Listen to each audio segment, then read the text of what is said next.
inama rukokoma y'abanyamitahe y'ibitaro Kira yarashoboye irakorana hama mu ngingo yafashe ishima gusubiza amateka yiwe muganga Christophe Sahabo yarayirongoye muri iyo ngingo rero yafashwe iravuga yuko bamusubije kuyobora ivyo bitaro nuko musubiza mu mateka yiwe. Ivyo byose rero twovuga ko byakozwe haciye umwanya munini nyabanyamitahe nyene bagize amatohoza yabo, baranabona yuko muri iyo dossier isanzwe imupfunze vy'akarenganyo ata mategeko yakwirikijwe kandi ko ata nico twokwita ibimenyetso mpanavyaha birimwo ico twita aspect penal mu rurimi rw'igifaransa mu vy'amategeko. Barabona ko ari ibintu vyerekeye abanyamitahe nyone bitunganiriza les affaires commerciales civiles. Hama niho rero baca bashima gukorana bagafata iyo ngingo imusubiza mu mateka yiwe yerekana ko yari umukozi mwiza kandi ari mu karenganyo.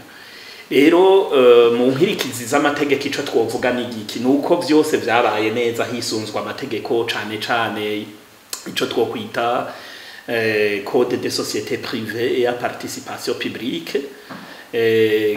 Baranavyerekana neza yuko reglement d'ordre intérieur ya Kira Hospital yubahirijwe n'ibintu rero bisanzwe biri mu mategeko bakwirikije.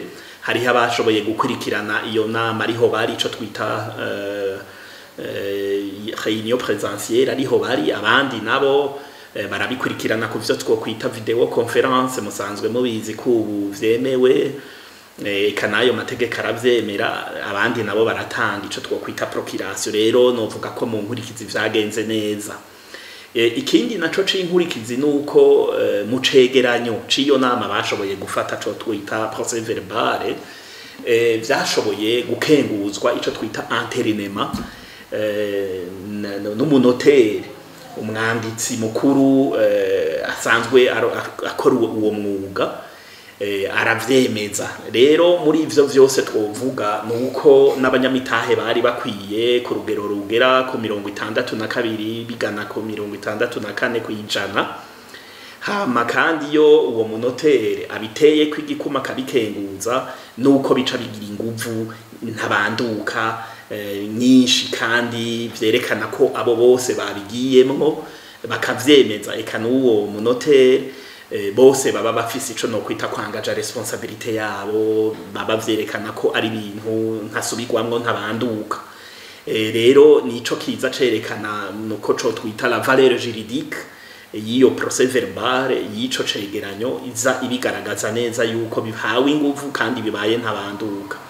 Nivyo rero novuga. Izindi nkurikizi nuko za dossier yari isanzwe iri mu butungane twisunze nk'ingingo y'156 ingingo y'amajana 214 eka n'ingingo y'amajana 217 ya code de procédure pénale ariyo twita igitabo kigenga imanza z'ivyaha ingene zitohozwa n'ingene ziburanishwa, nuko yategerezwa guca tezurirwa kuko bihejeje kwerekanwa ko atakintu na kimwe kimwagira kuko asubijwe mu mateka yiwe. Ni ibintu rero yacare kugwa agategerezwa kwidegemvya, ni ibintu bije bigaragaza ko atakintu na kimwe kiri nyuma ko yarenganijwe. Izo ngingo mu bisanzwe turavye ingene zafashwe ntizategerezwa gutera ingorane, zategerezwa guca zija mu ngiro. Hama banyina imitahe aribo no kwita bakoranya ari benshi, la majorité baravyiyemereye.